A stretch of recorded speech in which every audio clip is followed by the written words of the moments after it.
And I think today we have so much access, with the internet. You can find anything, really.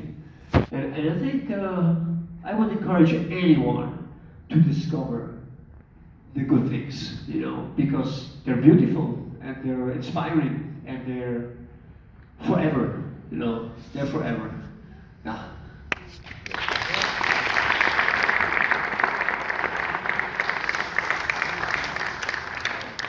There we go. Oh, here, you, yeah. Okay. Yeah. Try to be like democratic and fair. Ahead. Hi, you. Hi. Thank you for coming. For drummers, for us, it's difficult to find the sound and the wood and the skins, the tuning, the sizes. How do you found your sound? How do you found your kick, your toms, your heads? Because we are changing all of this head, 2 plies, 3 plies, go high, go down, go, you know what I mean? Yeah. And then to feel happy with what you found. Well, as I say, many of the sounds that I have here, and many of the things that the way I play, but also, some of the gear that I designed, like this, like this. This just comes from like the sound that I hear in my head, or something that I want to replicate, and I will try to find a way how to do this. For instance, if I go.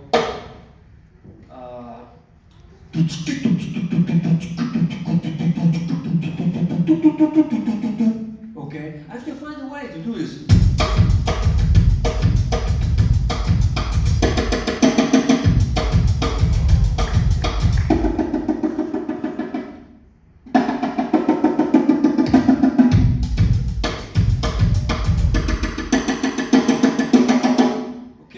For instance, I want a sound that goes. Okay.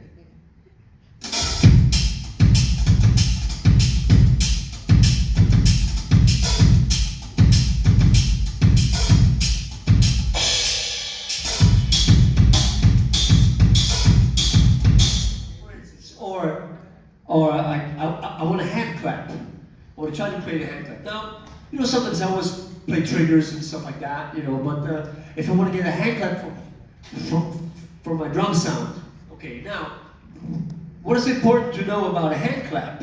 We all know with this sound on the drum machine, the hand clap. Okay, so I clap my hands. Does it sound like a hand clap? No, because a hand clap is 2 hand claps. Okay, so if 2 people clap, you and I clap together, 1, 2, 3, yeah, that sounds like a hand clap. Okay, so now, what makes this? It's a flam. Okay, so it's a flam.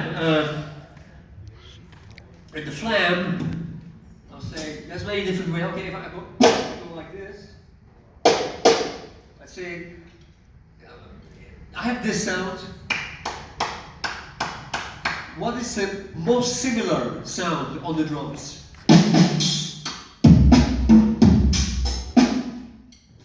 Maybe this. Okay.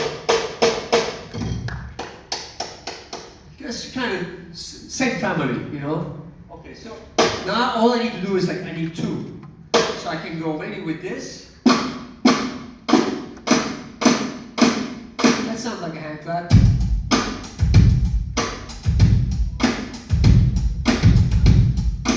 Then I don't like to stop here, so I must find a different way, maybe like this. What I do a lot is with the rim of the tongue, of this.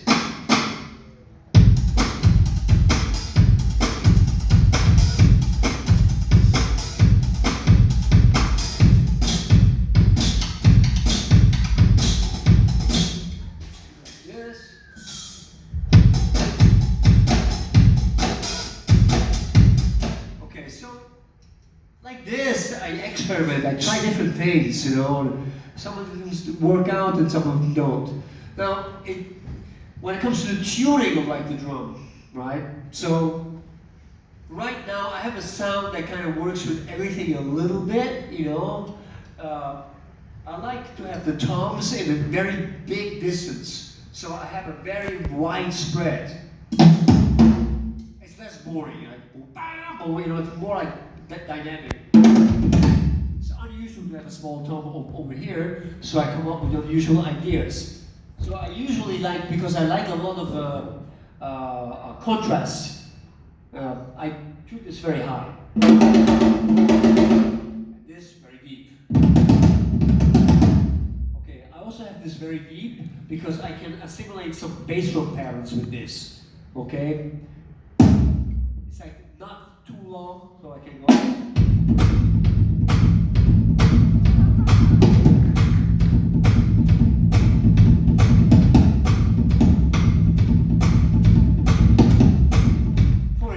Or I can go maybe something like this.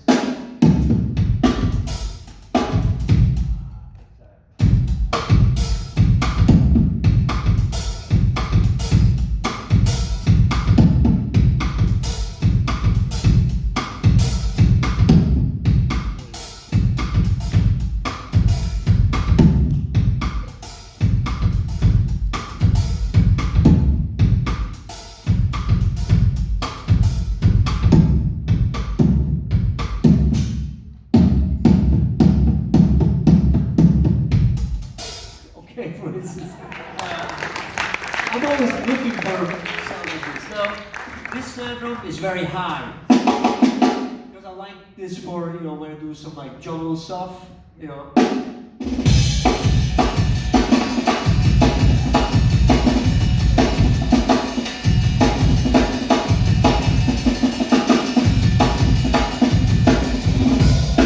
Okay, for those type of things, I got.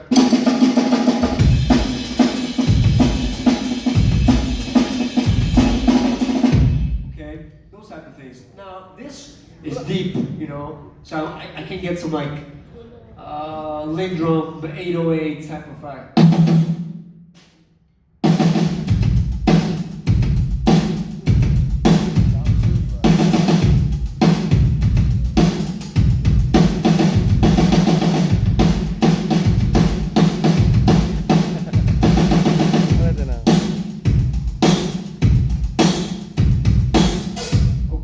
So this is very deep and kind of noisy, and I do. It's not a beautiful sound, but it works for like what I do. With the bass drum, I go different ways. You know, I like to play smaller bass drums, like 20-inch, because I have more different sonic. It reacts quicker to what I do. But sometimes it depends on the music. You know, when I play maybe a 24. I even play 26 sometimes, you know, so it really depends. I change my setup relatively often, you know. Sometimes I put the cymbals up, then I put the cymbal down, then I only have one cymbal. It changes, you know, and I like this change because it inspires me to surprise myself, to come up with new ideas, you know. So basically,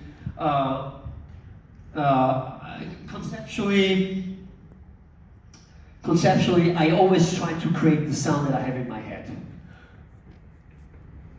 One. Number two, I always try to leave a room where something unexpected can happen.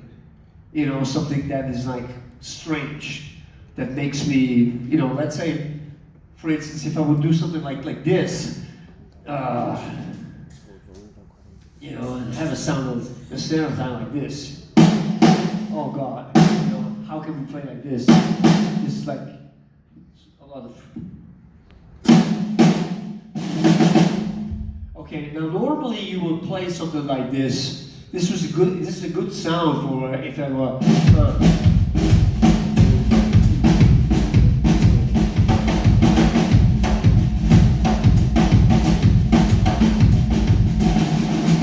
Like a New Orleans stuff, but if I'm going to play more like a techno thing with this, it's useless. Alright, so I have to come up with an idea. Okay, so what I did with like the tom before, maybe I can do it with this.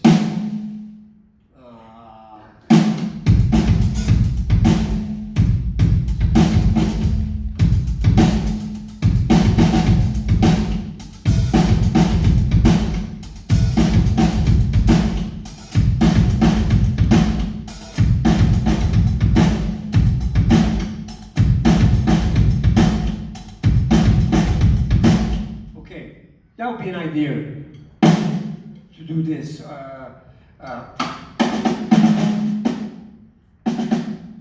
I can do something like this.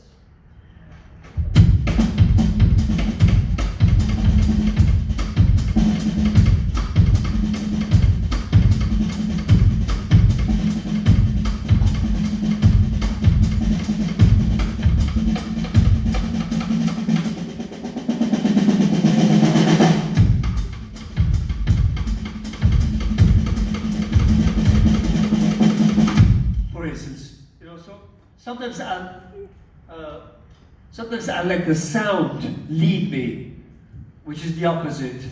Sometimes I have the sound in my head and I try to find it, and sometimes I work with the accident. I let myself to be surprised by something that I go, okay, what am I going to do with this sound? This is difficult, then I become creative.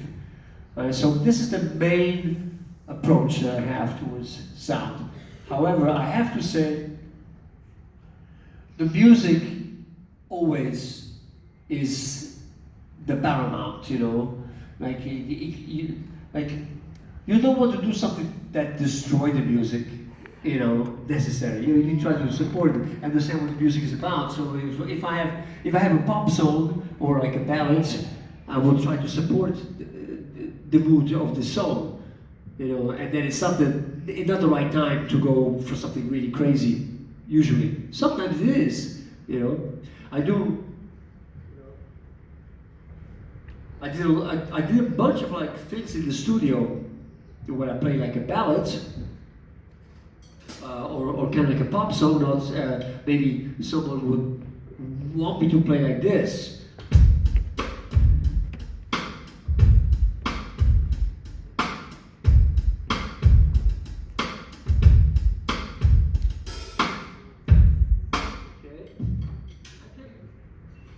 Substitute this with something with my brushes, for instance, like this. Kind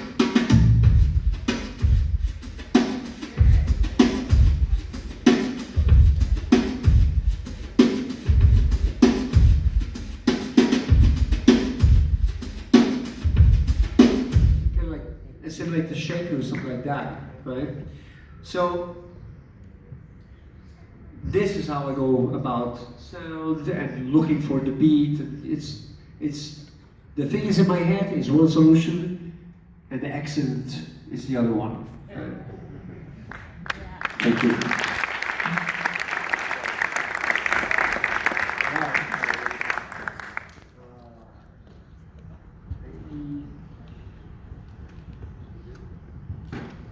Let me play out the song for you.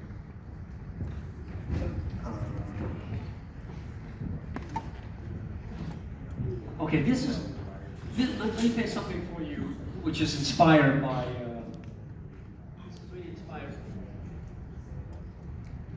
by Chicago electronic style called footwork. Has anyone heard of that? Yeah? Okay, this is kind of like, they have very interesting beats and stuff like that, so I was trying to simulate this type of beat with this type of concept. Try to play something like this that sounds like something machine, so that's actually very, very hard to, would be very, very hard to play.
go. Yeah, that's like footwork.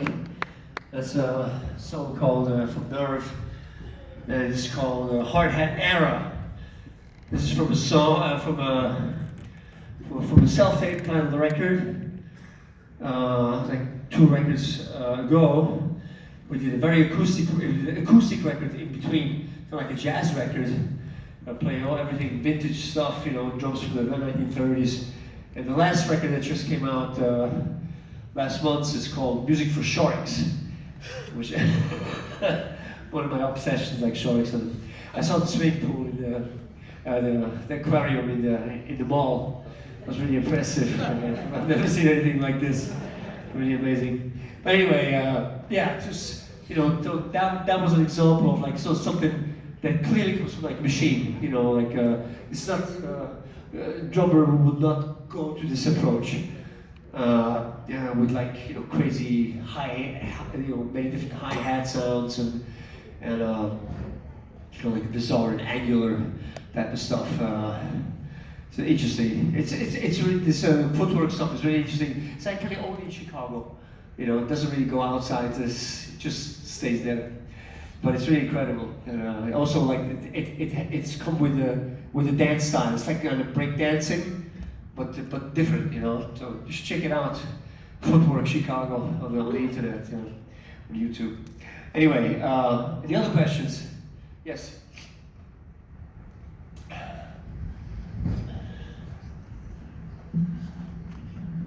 Good evening.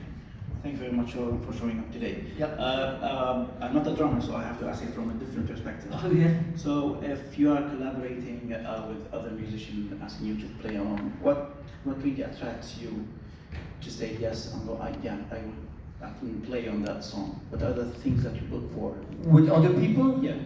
Well, okay. Well, first of all, you know, what attracts me to music is always the same thing. You know, it's like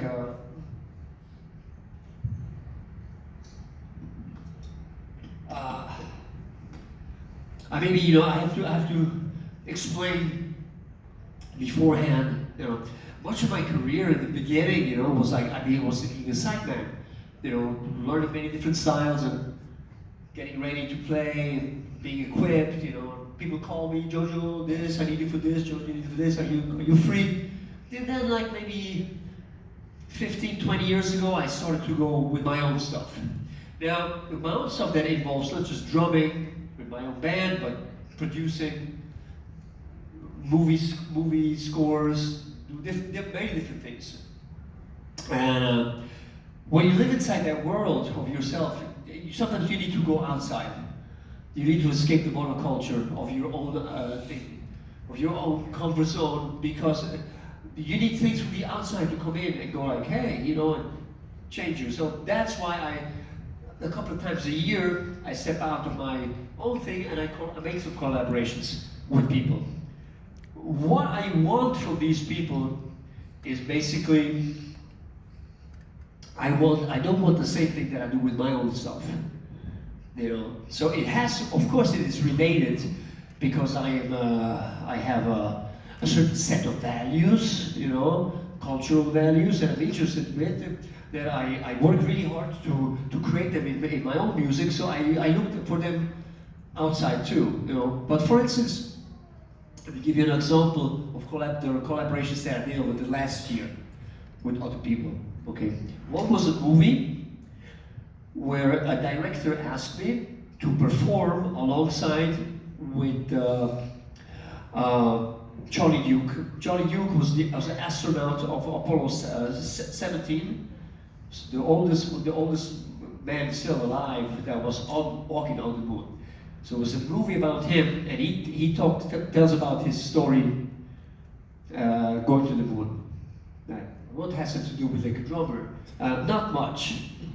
Other than he's a personality like an astronaut. It's like a crate. That's not usual.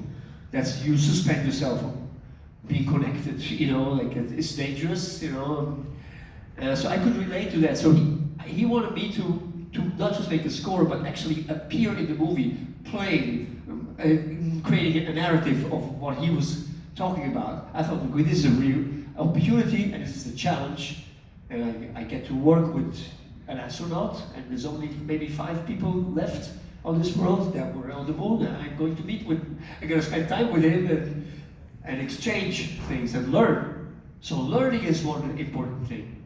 Learning is an important thing. Right? Can I learn something? Right. Then the other thing is, of course, sometimes there's a beauty. Because I'm a professional musician, you know, sometimes there's a financial opportunity. Right? I'm completely honest with you, but only financial opportunity alone is not good enough. So what in my life I have a system of 3 things, and from the 3 things I need at least 2 to commit. Okay, one I just say is an artistic experience. Like I learn something, I am proud. I go like I grow, I develop. It gives me. It's like wow, I can be proud of something. I can show it to you. Look, I was a part of this. This is a good reason. One reason. The other one is a financial opportunity, making money. And the third one is I have fun. It's a social thing. I get to hang out with people that I like. Now, let me explain to you how this could work and how it not works. Let's say, okay, it's financially good and it's artistically good, but the guy you have to work with is really complicated. You know, it's not fun. It's actually maybe terror. But I know it's not forever. You know, I get to do this for 2 weeks, 1 month, and then I move on. You know, the bad vibes in the history. What is left is the money I make and beautiful art. You know, unfortunately, not all beautiful art is created by great people. You know, or by nice people. You know, some of them are difficult. You know, so okay, so I need those 2. Another one would be maybe like a friend of mine calls me to say, hey, I have this band with you know this guy, and we're all friends, and let's go to Bahamas and play reggae music for and I say, okay, reggae music. I'm not a reggae drummer, and there's people who know this better. I like reggae, but okay, whatever. I'm going to do it,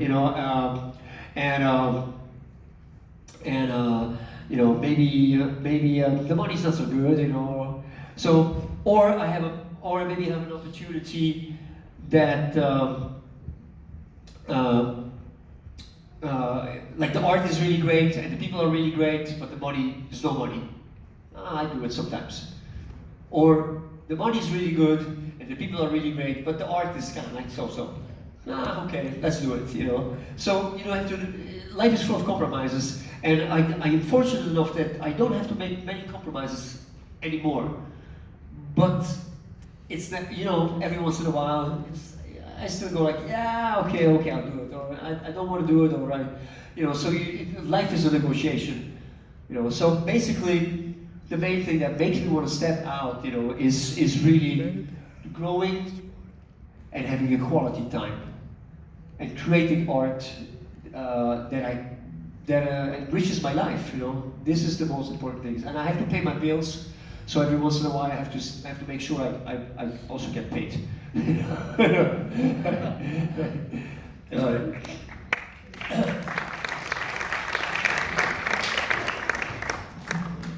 Yeah. Okay. Coming. Yes. Hi, Joe. Hey. Thanks very much for sharing us your technique, by the way. And then my question is, how do you prepare for a concert or performance? Do you have special routine or mental practice, or you drink something before you? Okay. This is a good question. It's a good question. And I have something. I have something good for you. Just excuse me.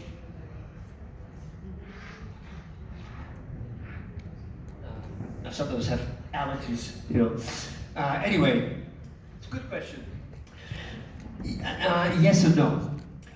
I used to have certain protocol that I do before the concert. I warm up, I want to be quiet. I want to put my mind in one place to get ready to play. Yes, I used to do this. And it works.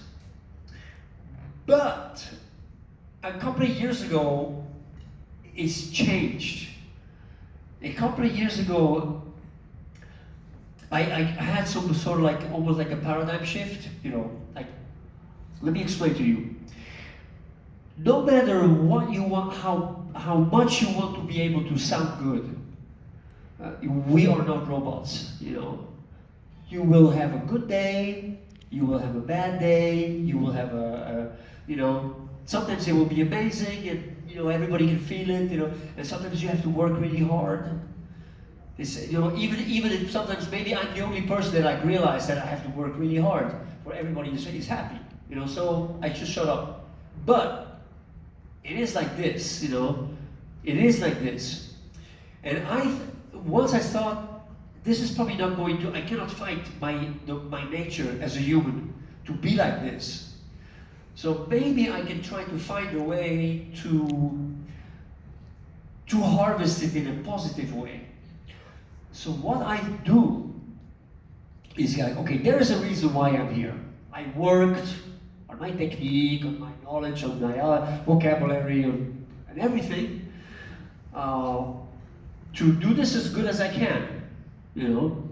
That's a life preparation, long preparation, not just before the gig. So, and I think this, when we talk about the foundation that we have, I work on this foundation to have confidence and humility, and never forget to have fun. Never. This is not like, oh, I have to be able to do this, and make people happy. Yes. This is one of the reasons why I'm here. But for me, is like everything that I do in this day where I play is a part of the preparation, and I try to embrace that. You know what I'm saying? Like it's like. When I get up in the morning, it's like, okay, today I will have to play a concert. I have breakfast. I enjoy the breakfast. I am nice to the people. I pack up, I go to the hotel. The taxi driver picked me up. I talk to the taxi driver, I go to the airport. Maybe the woman at the airport, she's not nice, oh, you have overweight, maybe it's a little bit stressful, but I deal with it. So I try to be emotionally in the same atmosphere as I want to be live. And then when the time of the concert comes, I just walk out there in the same way as I have breakfast, or I talk to the guy in the taxi, And this is not a guarantee that I don't have a bad concert, but it's just about the same, But I think I reach one thing that is like, I think when I play, I try to, this is who I am. I'm not trying to sell anything to you that is not true, So this, I accept it. And once I accept this, I walk outside to the stage in the same way as I walk inside this building before the sound check. The whole thing is it's not my life stop, concert, and my life continues. This is a part of my life, and it goes like this. I try to look at this like that, and it works for me, or maybe I will change again, but right now, this is what I do.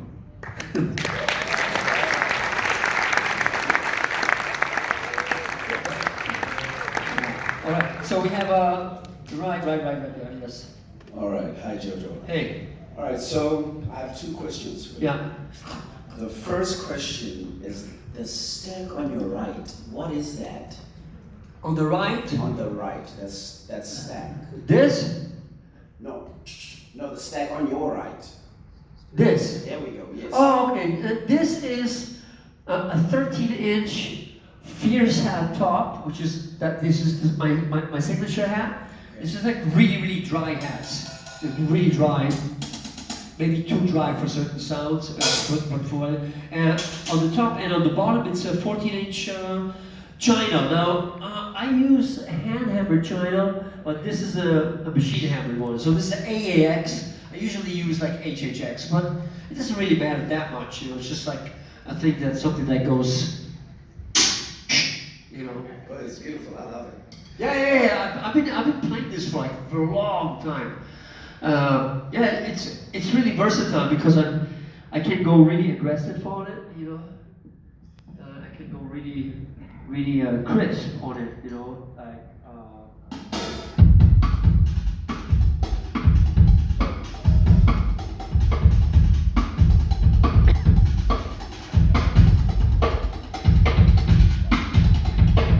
or I can also go.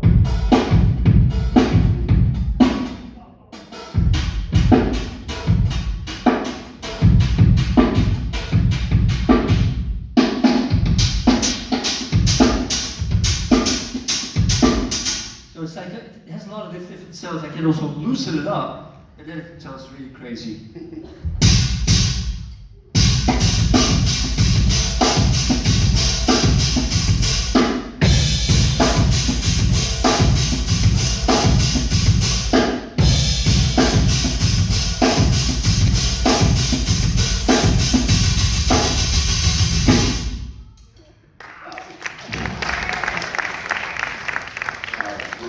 That's the step. It's something I made by myself, but I'm sure you can, put it together and order those symbols. It's gorgeous. And the other question? And then the last question is that I noticed that your setup is different. Now, do you have a different setup for a different genre of music?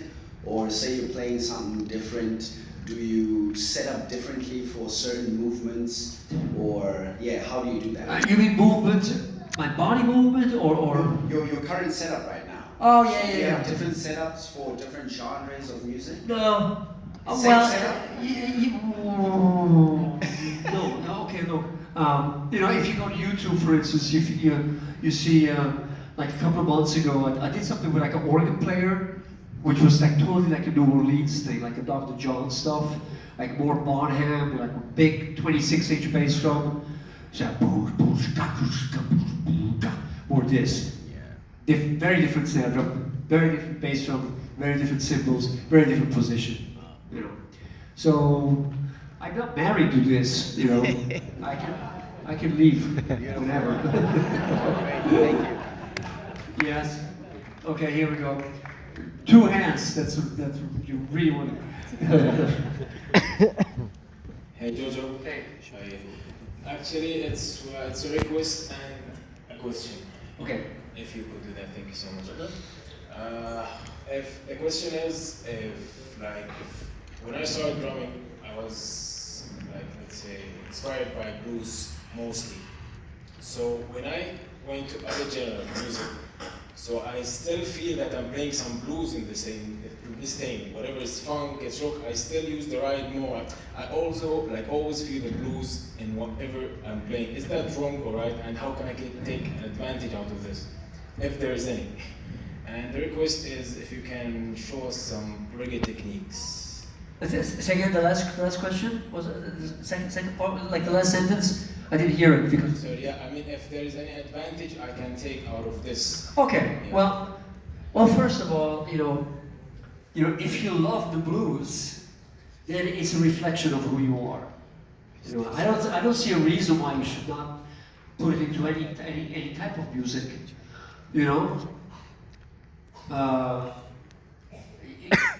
Like when we're talking about the roots.